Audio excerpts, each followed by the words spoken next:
할렐루야. 그 한 기자가 장수 마을에 취재하러 갔어요.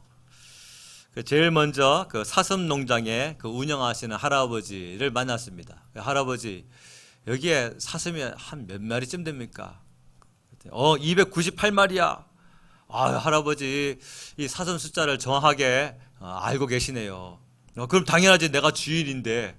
할아버지 장수 많이 하신 것 같은데 연세는 어떻게 되세요? 대충 90원 넘었는데 나머지는 잘 기억이 안 나. 그래요. 그래서 기자가 하는 말이, 아니, 할아버지는 사슴 숫자는 정확하게 기억하면서 나이는 어떻게 정확하게 기억 못 하십니까? 그랬더니, 그거야, 사슴은 훔쳐가는 놈이 있으니까 맨날 세어보느라고 숫자를 정확히 알지만, 나이야 훔쳐가는 놈이 있나, 빼앗길 일이 있나, 그러니까 그냥 대충 갖고 있는 것만 기억해.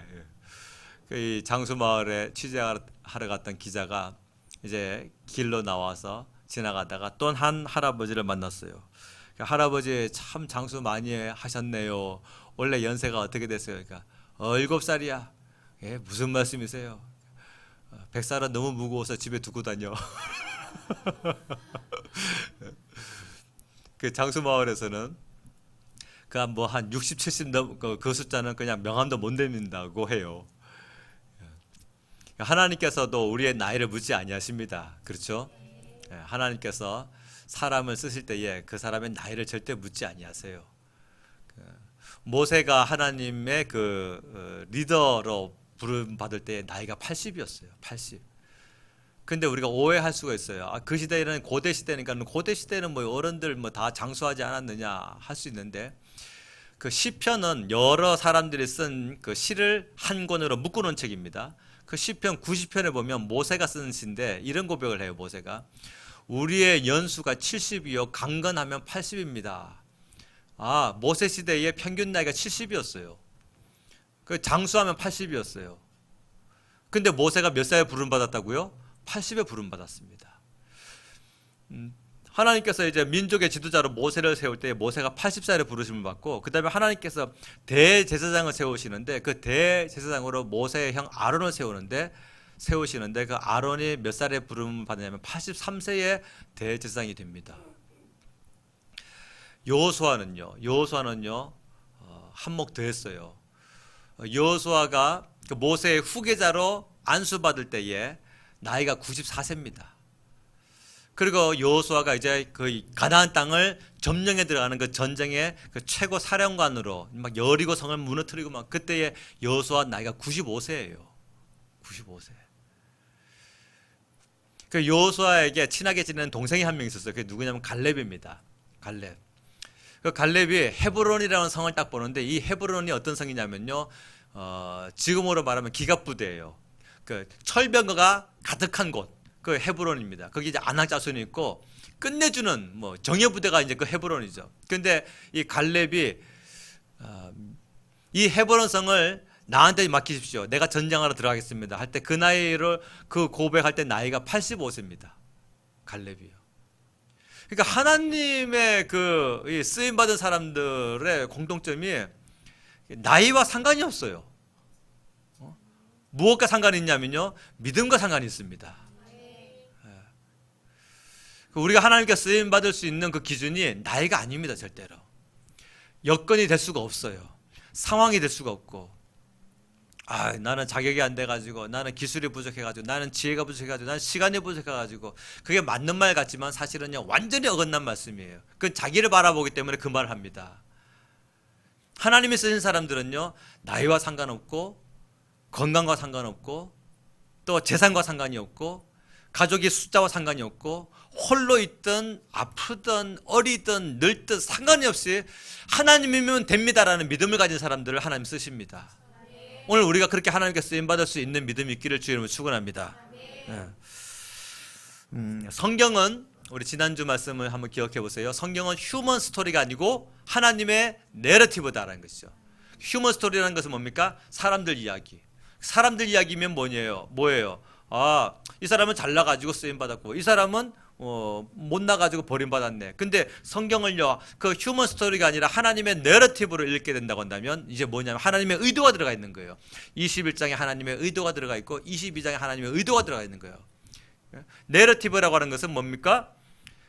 한 감독이 어떠한 결말을 마지막에 뻥 터트리면서 보여주기 위하여 그 앞에 모든 씬과 모든 그 배역들을 잘 조화를 이루어가지고 절대로 그 가운데는 어떠한 배역이나 어떠한 스토리도 우연히 있을 수가 없고 감독의 의도에 의해서 심지어는 빛의 조명까지도 입는 의상까지도 오늘 먹는 음식까지도 타고 다니는 차까지도 모든 것이 감독의 그 의도 아래서 다 일사정연하게 반영이 되어가지고 마지막 장면이 나오는 것처럼 성경은 절대로 우연히 있을 수가 없어요. 한 분 저자 하나님의 의도대로 쓰여진 것이 바로 성경 말씀이란 말입니다. 그러면 이 창세기 22장 우리는요 휴먼 스토리를 읽을 것이 아니라 하나님의 내러티브를 읽어야 되는데 그 하나님의 내러티브는 과연 무엇이냐는 것이죠. 첫 번째, 하나님은 창세기 22장에 무슨 기록을 남기셨느냐? 가장의 순종을 기록으로 남기셨습니다. 아멘. 자, 6절부터 10절 말씀을 같이 한번 읽어보겠습니다. 6절부터 10절을 합독합니다. 시작. 아브라함이 이에 번제나무를 가져다가 그의 아들 이삭에게 지우고 자기는 불과 칼을 손에 들고 두 사람이 동행하더니 이삭이 그 아버지 아브라함에게 말하여 이르되 내 아버지여 하니 그가 이르되 내 아들아 내가 여기 있노라.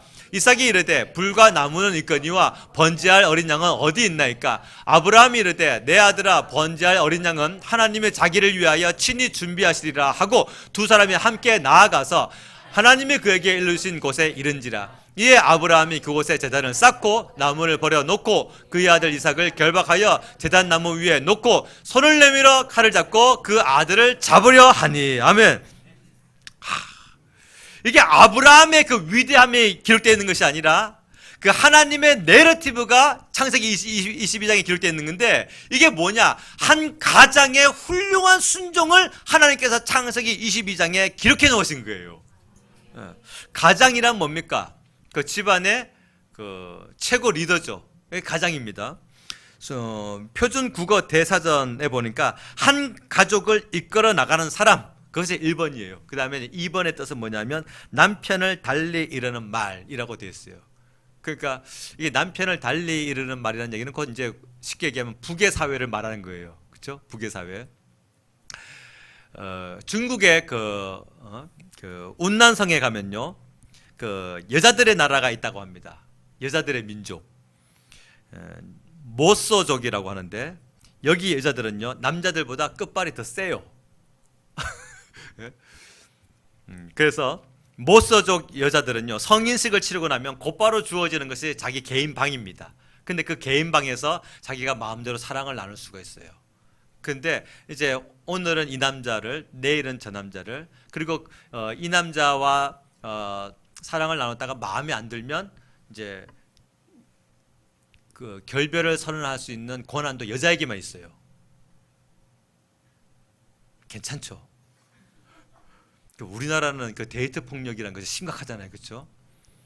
결별 선언을 여자가 했다가 말고 막 큰 피해를 당하기도 하고 그러잖아요. 모소족은요, 그 결별 선언을 오직 여자만이 내릴 수가 있어요. 남자는 할 수가 없어요. 이 모소족에게는 그 결혼이라고 하는 제도는 아예 거의 물 건너갔다고 합니다. 그 남자는 무슨 역할만 하냐면 들어가 가지고 씨만 심겨주고 그냥 나오는 거예요.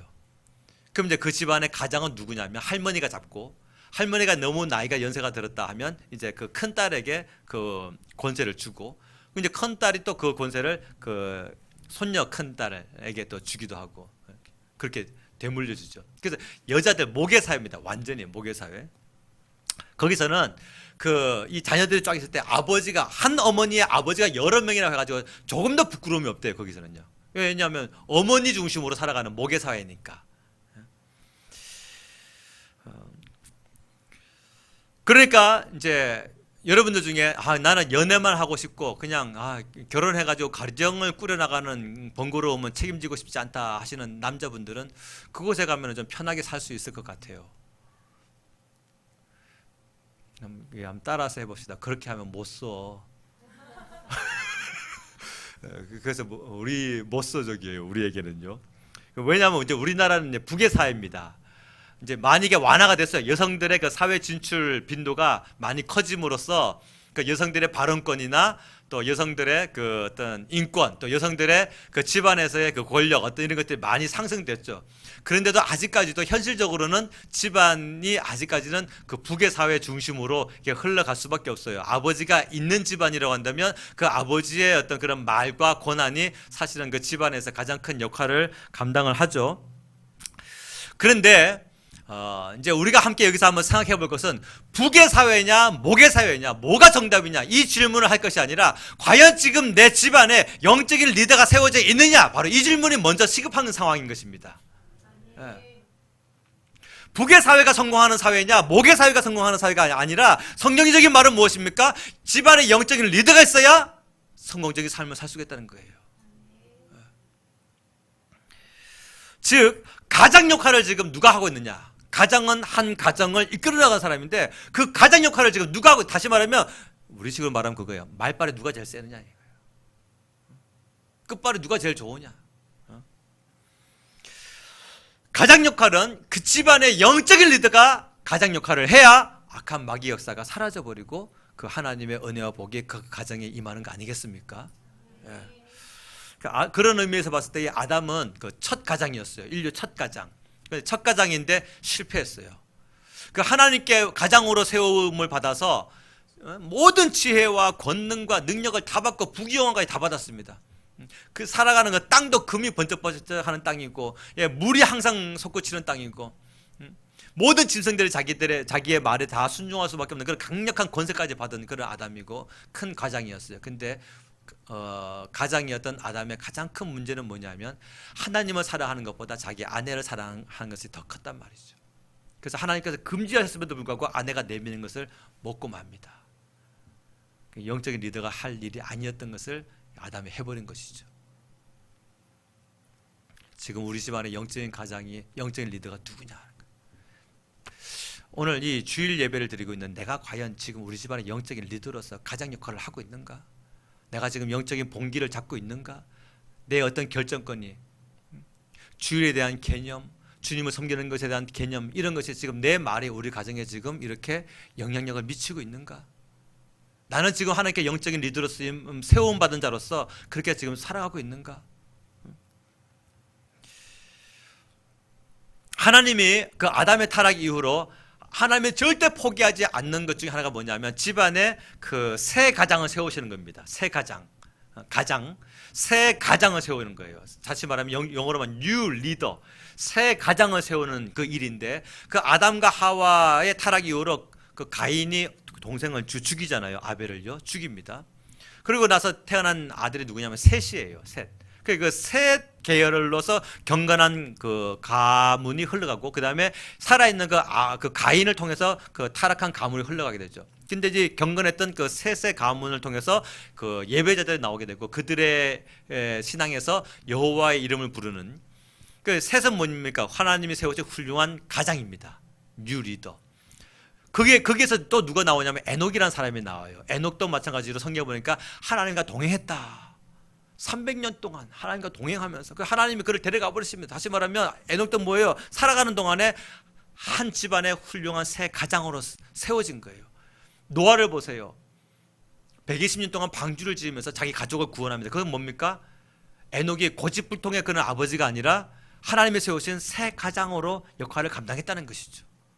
오늘 본문에 나오는 아브람도 마찬가지입니다. 아브람도 집안에 고집만 내어서 오는, 자기 고집으로만 그 집안을 운영하는 사람이 아니라 정말 하나님의 말씀을 두려워하고 하나님의 말씀을 신중하게 고려하면서 주님 말씀대로 순종하고자 하는 그런 새 가장으로 세워졌다는 뜻입니다.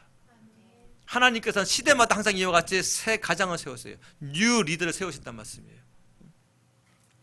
왜 그럴까요? 성경은 하나님의 내러티브인데, 하나님은요 그 새 가장들을 통해서 하나님의 내러티브를 계속 써나가고 싶어 하시는 거예요. 가장이 누굽니까? 영적 리더가 가장이에요. 영적인 가장이, 영적인 리더가 가장이 되어야 합니다. 그래야 집안이 돌아갑니다. 예. 만약에 돈을 제일 많이 버는 사람이 가장이 되거나 아니면 남자니까 무조건 가장이 되거나 한다면 그건 틀린 말이에요. 또 여자가 더 많이 돈을 번다고 해가지고 여자가 집안의 가장이 되어야 한다든가 아니면 여자가 남자보다 힘이 세기 때문에 여자가 가장이 된다든가 그것도 틀린 말인 것입니다. 가장은 누가 맡아야 되느냐? 영적인 리더가 맡아야 되는 것입니다. 성경을 천천히 그리고 자세히 보잖아요. 그러면 사실은 하나님께서 그 여자분들은 오해하지 말고 들으세요. 하나님께서 그 가정의 축복권을 아버지들에게 다 주셨어요. 아버지들에게. 그래서 아브라함이 그 이삭을 축복할 때 이삭이 그냥 그 복이 자기에게 그대로 다 성취되어집니다. 다 그냥 이루어져요. 복을 빌어줬는데 그 복이 자기에게 그냥 역사가 나타납니다. 이삭이 그 실수지만은 그렇죠. 이제 동생 야곱을 축복합니다. 그렇죠? 형 에서가 있는데도 불구하고 실수해가지고 이제 야곱을 축복합니다. 근데 실수로 말로 축복했는데도 불구하고 그 아버지가 빌어준 복이 하나님의 역사로 말미암아 야곱에게 그대로 다 나타납니다. 또 야곱이 나중에 노년에 자기 12아들을 불러가지고 축복하려면 축복하고 저주하려면 저주하는데 그게 말로 한 것 같지만요 하나님께서 그냥 그대로 다 성취해버리십니다. 그 외에도 이제 참 여러 곳에서 다윗이 솔로몬을 딱 앉혀놓고서 많은 아들이 있었지만 솔로몬을 딱 축복할 때 솔로몬에게 그 빈 복이요 솔로몬 그대로 다 성취되어 버립니다.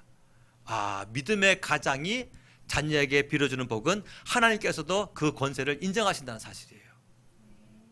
비록 우리의 말에는 어떤 힘이 없을지라도 내 말에 내가 믿음을 실은 그 말에는요 내가 하나님을 의지한다는 그 믿음이 포함되어 있는 것이기 때문에 내가 빌어주는 그 믿음의 선포에는 하나님께서 그 권세를 인정하시고 그대로 성취하신다는 사실입니다.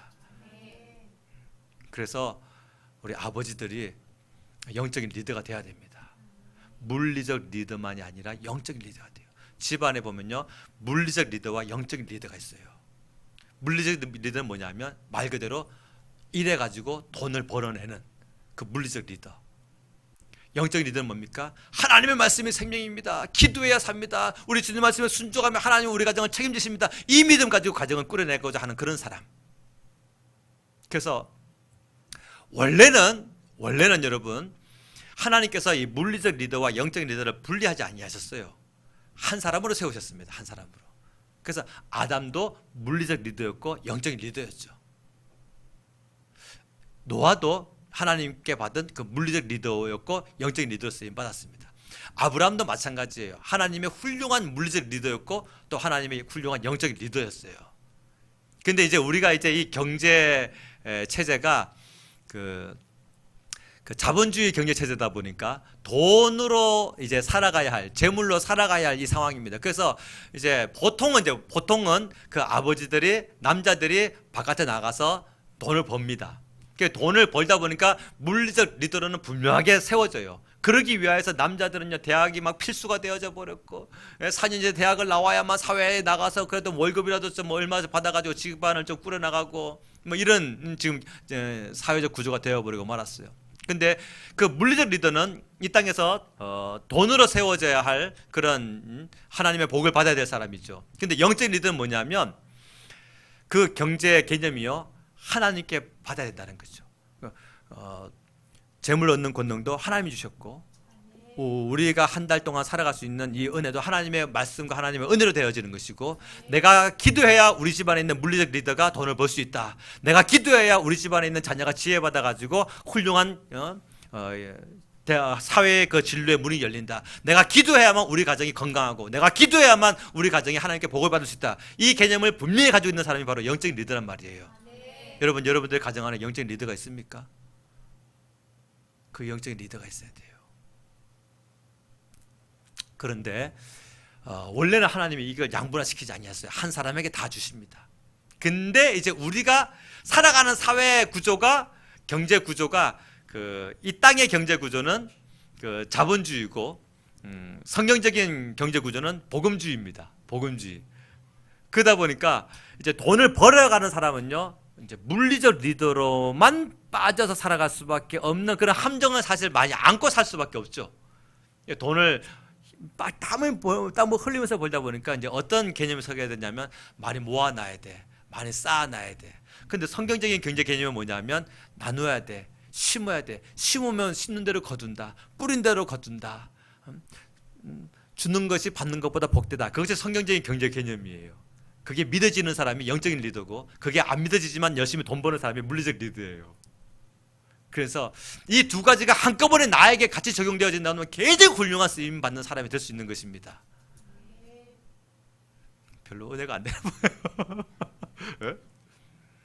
이 두 가지 개념이 나한테 분명하게 하나로 작용될 수 있는 사람은 진짜 큰 일을 해내는 사람들이에요.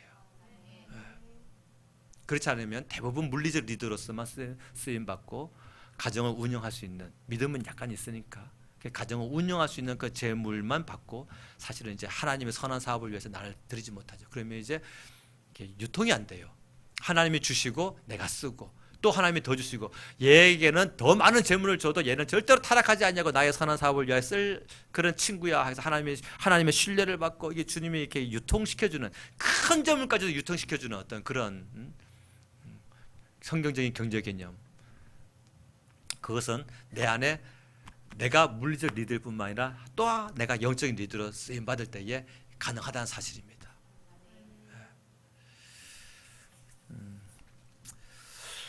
아브라함의 이 장남이 이스마엘인데, 그 이스마엘을 내쫓을 수 있는 힘이 사실은 아브라함에게 있었던 것이 아니라 사라에게 있었어요. 그렇죠? 그러니까 세상을 움직이는 것은 남자지만 또 그 남자를 움직이는 것은 누구다? 여자다. 아담도, 인류 최초의 사람이 아담도 에덴 동산이라고 하는 큰 권세를 받았지만 그 아담의 마음을 움직이는 사람은 바로 하와였어요. 야곱을 바단 아람으로 보내는 결정권을 가진 사람은 사실은 그 엄마 리브가였습니다. 리브가. 삼손의 마음을 쥐락펴락했던 사람은 하나님이 아니라 사실 들릴라였어요.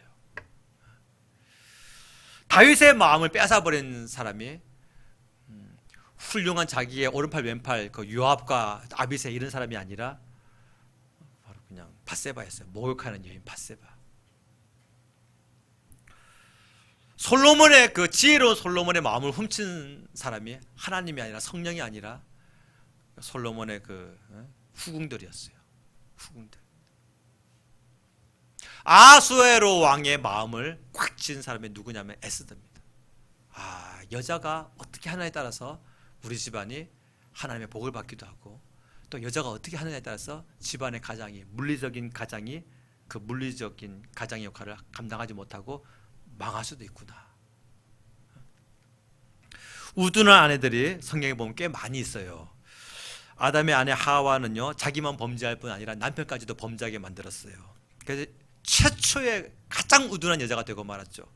욥의 아내는 남편에게 그렇게 살 바에는 하나님 욕하고 죽어라 라고 저주할 그런 아내였습니다. 아합 왕의 아내 이세벨은요, 정작 남편 아합 왕은요 엘리야를 두려워합니다.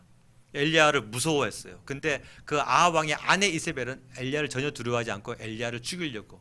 그래서 나중에는요 이세벨이 비참하게 떨어져 가지고 죽고 짐승들의 먹이가 되어져 버리죠. 세례 요한의 목을 치라고 명령을 내린 사람은 헤롯이지만 사실은 그것을 요구한 사람은 헤롯의 아내 헤로디아입니다. 그러니까 아내가 남편의 마음을 이렇게 쥘 수 있어요. 오늘 우리 여자 여러분들 은혜로 쥘 수 있길 바랍니다. 믿음으로 쥘 수 있길 바랍니다. 고난이 남편에게 있단다 할지라도 그 남편의 마음을 이렇게 저렇게 할 수 있는 힘이 여자들에게 있어요.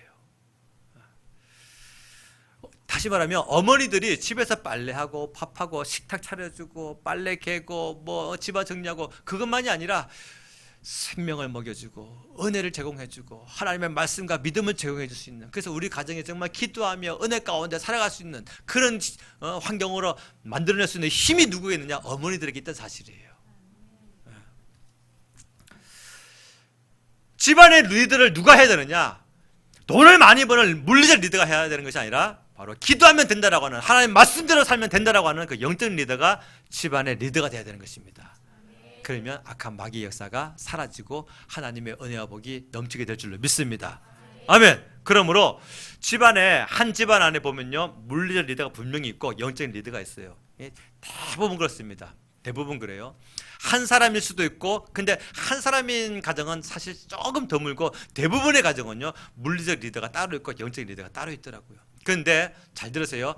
내가 딱 봐도 내가 우리 집안에서 내가 물리적 리더인데, 내가 또 딱 봐도 내가 내 집안의 배우자보다 영적인 그 믿음은 좀 부족해 하는 분들이 분명히 있을 거예요. 그런 분들은 그 집안의 결정권을, 가장 역할을 그 영적인 리더에게 양도하세요. 양도하셔야 돼요. 다시 말하면, 야 이번에는 하나님께 드리려고 했던 거지만 이번에 이제 돈의 씀씀이가 너무 해퍼가지고 안 되겠어. 이거는 이제 다른 용도 써야 되겠어. 할 때에 영적인 리더가 딱 나와가지고 그렇게 하면 하나님 뭘 기뻐하시겠습니까? 할 때에 맞아 하고서 권한을 양도해야 되고, 이번 주에는 주일날 좀 제끼고 우리 가족 좀 피곤했으니까 일만 했으니까 이번엔 놀러가자 할 때, 그때 또 영적인 리더가 하나님을 섬기는 것이 우리의 영적인 여행 아닙니까? 다 그 말을 해줄 수 있어야 되고, 그때 집안의 물리적 리더가 그래 맞아 당신 말이 옳아요 해가지고 또 그렇게 따라갈 수 있어야 되고, 하나님을 기쁘시게 하고 하나님을 제대로 섬기고 우리 하나님을 영화롭게 하면 그 가정은 반드시 돌아가게 되어 있는 것입니다. 그러므로 오늘 이 자리에 앉아있는 여러분들이라고 한다면 여러분들 이미 벌써 다 모두가 영적인 리더들이에요. 우리 다 마음에 그 말씀이 있잖아요. 하나님의 말씀이 있지 않습니까? 아멘. 네. 물리적 리더와 영적 리더를 잘 구분 짓는 가정이 지혜로운 가정이고, 한 사람이 이것을 감당하면 너무너무 좋지만 그렇지 못할 때에는 바로 물리적 리더가 그 가장의 권한을 영적인 리더에게 양도해주고 줘야 됩니다. 그래야 가정이 하나님의 은혜 가운데 풍성하게 될 줄로 믿습니다. 자, 오늘 본문의 이 아브라함은요, 아브라함이 살아가는 사회는 무슨 사회였냐면 북의 사회예요. 다시 말하면 아브라함이 물리적 리더였단 말이에요. 근데 아브라함은 기도해서 모든 일을 다 해결하는 사람입니다. 그러니까 아브라함은 훌륭한 물리적 리더였고 또한 훌륭한 영적인 리더였어요. 그 하나님께서 아브라함에게 전무후무한 성경을 앞으로 뒤로 다 뒤집어도 세상에 사람을 제물로 드리라는 이런 명령이 한 번도 없었는데 아브라함에게 한 번 하신 겁니다. 근데 하나님의 훌륭한 물리적 리더였고 훌륭한 영적인 리더였던 아브라함이 여기에 대해서 주저하지 아니에요. 안 주저합니다. 그 가끔 우리 뉴스를 보게 되면 그 자살을 하는 사람, 자기 목숨을 죽이는 그 자살을 하는 사람들의 그 몸에 보면요 주저헌이라고 있어요. 죽을까 말까 해가지고 슬쩍슬쩍 긋는 그걸 주저헌이라고 하더라고요. 뉴스에 보니까. 그 주저헌은 왜냐면 단번에 용기를 내지 못하기 때문에 그 주저헌이 몸에 이제 여러 그 칼자국이란 말은 취소, 좀 너무 혐오스러운 말이니까 그런 이제 주저헌이 남아요. 창세기 22장을 읽어볼 때 아브라함에게 이 주저헌이 없어요. 주저헌이. 아브라함이 아침에 일찍 일어나서 나귀의 안장을 다 걸치고 아들아 출발 가자 해가지고 그냥 바로 갑니다. 도대체 이 무슨 힘일까? 아브라함은 집안의 물리적 리더였을 뿐만 아니라 하나님이 세우신 훌륭한 영적인 리더였다는 거예요. 그런데 오늘 본문이요 이게 답을 줍니다. 이미 벌써 1절 말씀에 한번 읽어보겠습니다. 1절 있습니다. 시작. 그 일 후에 하나님이 아브라함을 스톱! 뭐 하시려고? 그래 답이 나왔어요. 시험하시려고 해요. 이게 실제가 아니에요. 다시 말하면 아브라함에게는 이게 정말 실제적인 문제지만 하나님의 계획은 따로 있는 거예요. 시험이었을 뿐이에요. 시험, 테스트. 무슨 시험입니까? 하나님의 말씀은 순종하며 살 건지 아니할 건지를 하나님이 한번 알아보시고 싶었던 거예요. 진짜 이삭을 죽이려는 것이 아니라 하나님께서 한번 알아보고 싶으셨던 거예요. 오늘 우리의 삶 가운데 물론 이게 아브라함의 실제적인 문제였죠. 그렇죠? 우리도 마찬가지입니다. 우리가 살아가는 것은 실제적인 문제예요. 우리가 물리적인 압박, 건강에 대한 압박, 직장에 대한 압박, 인간관계에 대한 실패, 우리에게는 실제적인 문제입니다. 근데 이게요 실패가 없어요. 여러분, 성도는 실패하지 않습니다. 다 합력하여 끝내는 선을 이루게 되어 있는 것입니다. 다 합력하여 선을 이룰 수밖에 없는, 즉 실패가 없는 인생이라고 한다면 오늘 우리가 당하고 있는 이 고난과 어려움은 뭡니까? 그냥 시험일 뿐이에요. 시험. 무슨 시험입니까? 이 가운데서 하나님의 말씀대로 순종하며 살 건지 아니할 건지 하나님 우리에게 주시는 시련의 그 환난과 그 연단이라는 말씀이에요. 연단. 하나님은 근데 이제 그 당시에 그 가나안 땅의 사람들은 인신제사를 했어요. 진짜로. 가나안 땅 사람들은요, 그 자식을 잡아가지고, 특히 성경에 보면 그 모압 사람들은 그 몰렉이라고 하는 신을 섬기는데, 그 몰렉 신이 어떤 거냐면 그 이제 자녀를 잡아가지고 피제사를 드리고 자녀를 이제 불태워 버리는 것이 이게 그 모압 사람들이 하는 인신제사입니다. 근데 하나님은 이제 그렇게 하신 적이 한 번도 없는데 그 이방인들이 하는 일을 하나님이 아브라함에게 요구하신 거예요. 근데 아브라함이 이걸 몰랐을까요? 알죠. 그 땅에 가나안 땅에 살았기 때문에 이게 압니다. 인신제사가 뭔지를. 그리고 그들이 하는 일이라는 걸 알죠. 근데 하나님이 자기에게 이걸 시켰을 때에 가만히 있어봐. 이게 지금 하나님의 음성이야? 사탄의 음성이야? 막 이게 고민하지 않았어요. 막 여기 사방팔방 찾아다니면서 이게 하나님이 나한테 이런 요구를 할 수 있는 겁니까? 집사님, 권사님, 목사님, 장로님 어때요? 하나님이 지금 이삭에게 민족을 뭐 하늘의 별과 같이 바다의 모래와 같이 많게 하리라 약속하신 그 아들인데 이 아들을 죽이라뇨. 이게 말이 되는 것입니까? 막 자기의 생각에 빠져가지고 하지 않았어요. 그냥 하나님의 말씀으로 그냥 순종합니다. 하나님이 훌륭한 뉴 리더를 세우는데 이 훌륭한 리더는 얼마나 훌륭했던지 앞뒤 좌우 생각해보지 아니하고 하나님 말씀에 순종합니다. 그래서 우리가 아브라함을 믿음의 조상이라고 부르는 거예요.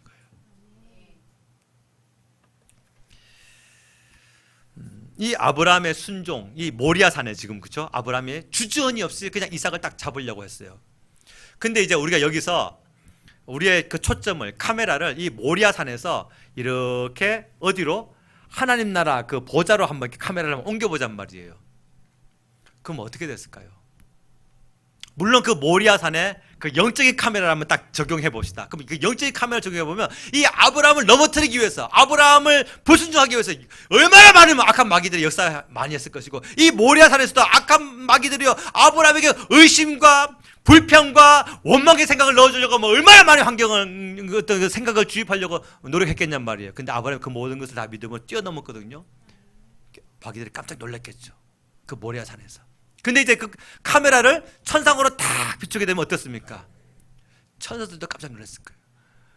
아니 하나님이 왜 이런 거 시키시지 아브라함에게? 한 번도 이런 적이 없는 하나님이, 좋으신 하나님이 왜 이런 거 시키시지?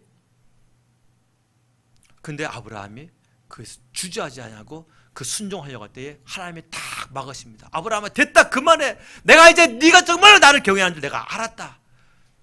이게 천상에서는 어떤 모습으로 연출되어졌을까요? 얘들아 보았느냐? 내가 세운 뉴 리더다.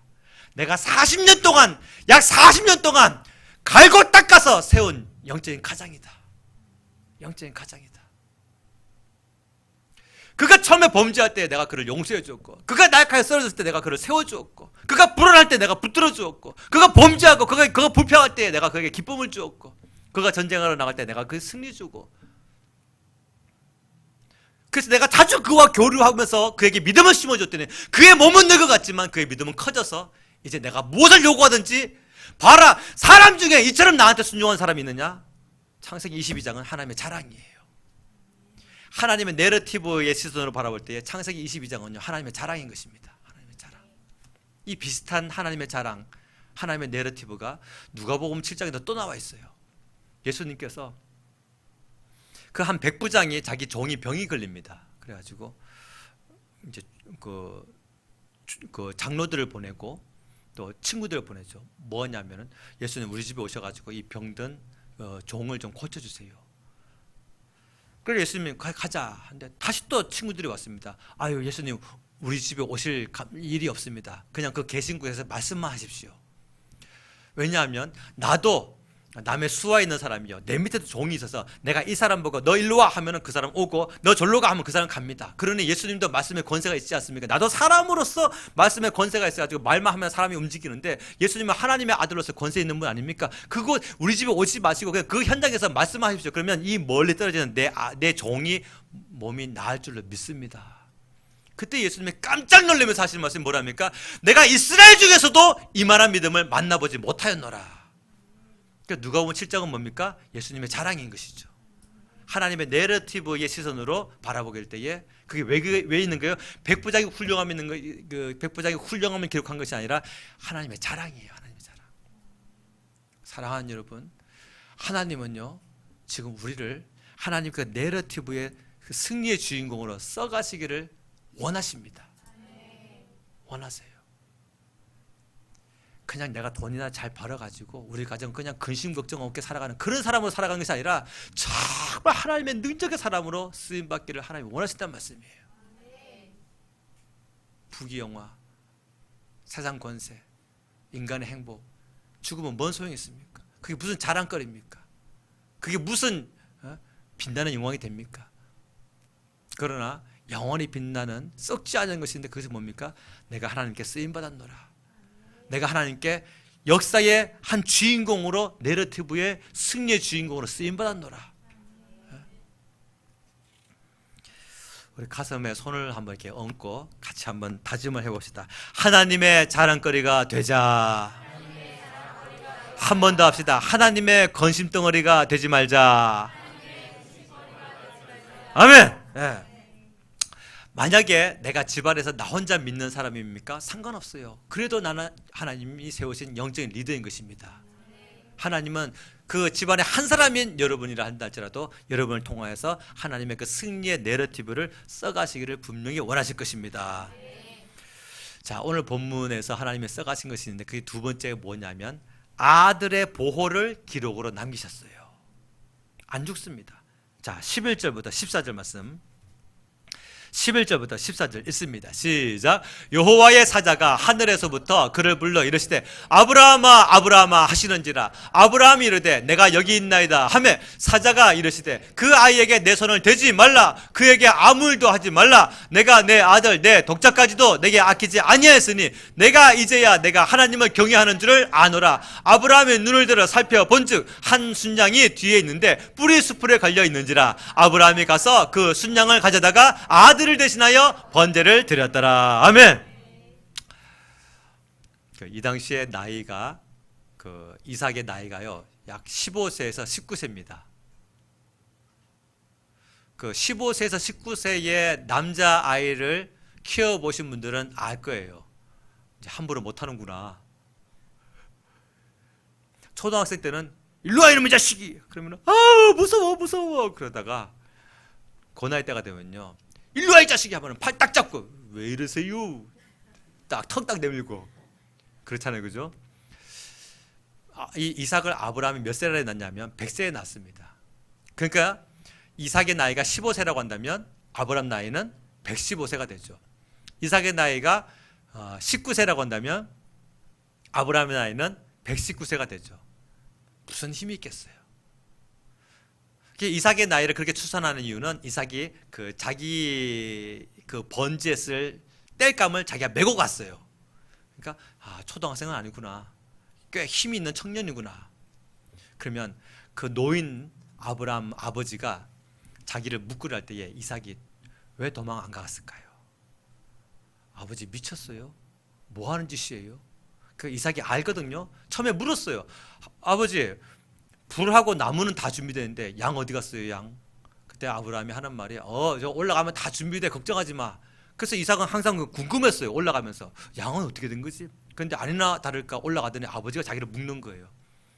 아버지 미쳤습니까? 미친데 왜 하십니까? 이렇게 말할 수 있는데 이삭이 도망을 안 가요. 충분히 밀쳐낼 수 있고 뿌릴 수 있는데 도망을 안 갑니다. 이게 뭡니까 도대체? 그 아버지의 그 아들인 거죠. 믿음의 아버지의 믿음의 아들, 기도의 아버지의 기도의 아들, 감사와 헌신의 아버지의 감사와 헌신의 아들이죠. 아버지가 물리적 아버지의 역할만 하고 영적인 그 아버지 역할을 하지 못하면 그 아들도 역시 물리적인 사고방식만, 세상적인 경제 개념만 가지고 살아갈 수밖에 없는 그런 사람 되고 맙니다. 그러나 집안의 영적인 리더인 아버지가 정말 기도하면서 하나님을 제대로 섬기는 그런 삶을 살잖아요. 아들이 그 모습을 이렇게 가슴에 새깁니다. 그리고 그렇게 살아가게 되죠. 아멘. 네. 이삭이 뭘 배운 거예요? 그 아버지, 노인 아버지가 자기를 결박할 때에 그냥 자기를 믿음으로 이렇게 맡기는 것을 배웠어요. 맡기는 것을. 자기가 죽는 문제인데도 불구하고 그 맡김을 배웁니다. 이것이 바로 영적인 리더의 힘인 것이죠. 이 두 부자의 눈물 나는 순종이 지금 사실 여기에 인간적인 눈으로 보면 정말 이 두 부자의 눈물 나는 순종이에요. 그 아버지의 눈물 나는 순종과 그 아들의 눈물 나는 순종이 이 창세기 22장의 내용이에요. 근데 하나님은 그 이삭을 죽게 하지 아니하시죠. 왜냐하면 하나님은 공포와 잔혹의 하나님이 아니시니까. 이걸 이제 우리가 소설을 읽을 때는 아이고 이삭이 죽었어야 되는데 그날 죽어가지고 하나님이 살리셔야지 막 기적이 나타나는 거 아니야? 그거는 진짜로 그 아버지의 마음을 조금도 고려하지 아니한 폭행적인 마음이죠. 그거는 남상할 때는 그렇게 생각할 수가 있어요. 와, 막 역전을 이렇게 해야지 막 하나님을 제대로 믿을 텐데, 그는 그 이삭의 그 아버지 아브라함의 마음을 조금도 고려하지 않는 폭행적인 마음인 것이죠. 하나님은 그렇게 하지 아니하십니다. 만약에 하나님은 그렇게 할 수 있었어요. 근데 만약에 그렇게 했다 해보세요.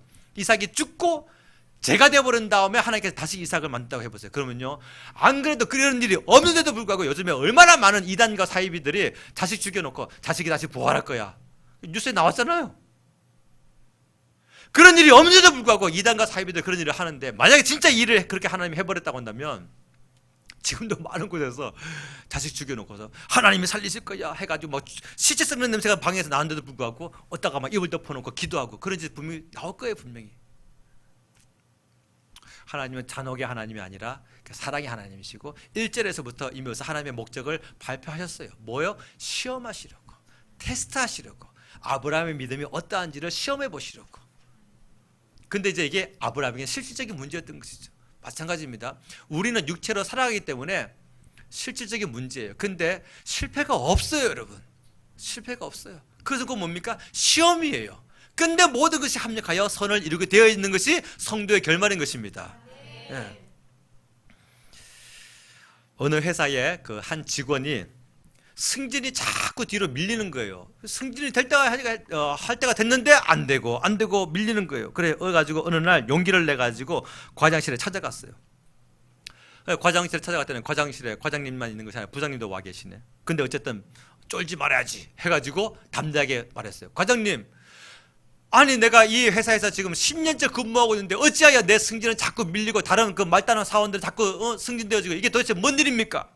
그랬더니 과장님이 하는 말이, 아니야, 자네 계산을 잘못했어. 자네는 여기서 10년을 근무한 것이 아니라 1년 동안 근무해서 그 1년을 10번 반복한 거지. 그랬더니 부장님이 하는 말이, 김과장 그거 틀린 말이야. 내가 저 사원을 잘 아는데 저 사원은 한 달밖에 근무 안 했어. 그 한 달을 120번 반복한 거지. 알고 봤더니 뭔 일이 있었느냐, 이 사원이 맨날 휴게실에서 커피 마시면서 옆에 사원에게, 어휴 두릅은 회사, 박봉에다가 피곤하고 일은 많고 내가 언제 한번 좋은 기회만 생기면 당장 나 옮겨버리고 말아야지, 이 얘기를 자주 해. 그러니까 일의 능률이 안 오르죠. 회사를 내 회사라고 생각하지 아니하죠. 이게 이제 돌고 돌아가지고 과장님의 귀에, 부장님의 귀에 다 들어가니까 승진이 미뤄지게 되는 거예요. 이것이 똑같이 영적인 원리가 우리에게 적용되어집니다. 어떤 성도가 신앙생활을 10년을 했다고 합시다. 그런데 하나님은 어쩌면, 아니야, 너 계산 잘못했어. 너 신앙생활 한 거 다 따져보면 1년밖에 안 돼. 그 1년을 10번 반복한 것 뿐이야. 어떤 성도는, 주님 내가 10년을 주님을 믿고 따랐는데요. 아니야, 너 정말 네가 내 말씀을 생명의 말씀으로 받아들인 거 너 다 따지면 한 달밖에 안 돼. 그 한 달을 120번 반복한 것 뿐이야. 그런 사람이 분명히 있을 거예요. 우리 교회는 없지만. 그런데 어떤 사람은요, 주님 저는 정말 신앙생활을 20년 했습니다 할 때에, 맞아, 내가 인정해. 너는 횟수가 거듭될수록 믿음이 커져갔고, 너는 달수가 바뀔수록 나를 향한 신뢰와, 비록 네가 눈물 골짜기로 흘러가면서 내게 많은 눈물을 쏟았지만 그럼에도 불구하고 너의 믿음은 점점 상승되어 갔지. 내가 너의 신앙생활을 인정한다. 그런 사람도 분명히 있을 거예요. 우리 교회는 많지만. 말씀을 마칩니다. 아브라함은요, 믿음만 강했어요. 그의 몸은 늙어갔고 그는 이제 장남 이스마엘도 내쫓았고 하나밖에 없는 독자 이삭도 이제 죽여야 될 위기입니다. 아브라함은 그냥 믿음만 커져갔어요. 그 믿음만 커져간 아브라함을 하나님은 승리의 그 내러티브 주인공으로 써가셨습니다. 그것이 창세기 22장 내용이에요. 지금 많이 어렵습니까? 지금 시험임을 기억하시기 바랍니다. 시험일 뿐이에요. 결코 망하지 않습니다. 시편 55편 22절 말씀에 그 말씀이 있어요. 너의 짐을 여호와께 맡기라. 그가 너를 붙드시고 의인의 요동함을 영원히 허락하지 아니하시리로다. 시험일 뿐이에요. 의인은 절대 요동하지 않습니다. 방함은 절대로 있을 수가 없다는 사실, 과정일 뿐이다. 이것도 과정일 뿐이다. 이 또한 지나가리라. 이 지나갈 수밖에 없는 이 과정을 내가 어떻게 지나가느냐, 은혜로, 감사로, 믿음으로 지나가느냐, 불안과 초조와 괴로움 가운데 지나가느냐, 거기에 따라서 승리의 내러티브의 주인공이 될 수도 있고 패배의 의식 가운데 살아가는 내러티브의 주인공이 될 수 있다는 사실을 꼭 기억하시고, 오늘 이 시간을 통해서 우리가 최후 승리는 성도의 것이다, 우리 가정은 하나님의 승리의 그 내러티브의 주인공들이다, 이 믿음을 가지고 잘 싸워 승리하시는 여러분 되시기를 예수님의 이름으로 축복합니다. 기도하겠습니다. 함께 통성으로 기도할 때에 오늘 들은 말씀을 기억하며 가슴에 새기세요. 주님, 한 번뿐인 인생, 그냥 돈으로 풍족한 인생이 아니라 하나님의 말씀을 하루하루 경험하며 하나님의 그 여호와 일의 복을 내가 체험하며 절대로 내 자식이 망하지 아니하리라. 내가 내 자식을 주님께 맡길 때에 내가 물질을 제공해 주지 못해도, 내가 건강을 제공해 주지 못해도 하나님께 맡기면 하나님이 키우시고 하나님이 입히시고 하나님이 세우시리라. 우리 가정을 하나님께서 승리의 내러티브의 주인공 쓰시리라. 이 믿음을 가지고 살아갈 때 주여 최후 승리를 우리가 얻게 하여 주시옵소서. 주여, 제 이름으로 손을 기도하겠습니다. 주여, 주여, 주여.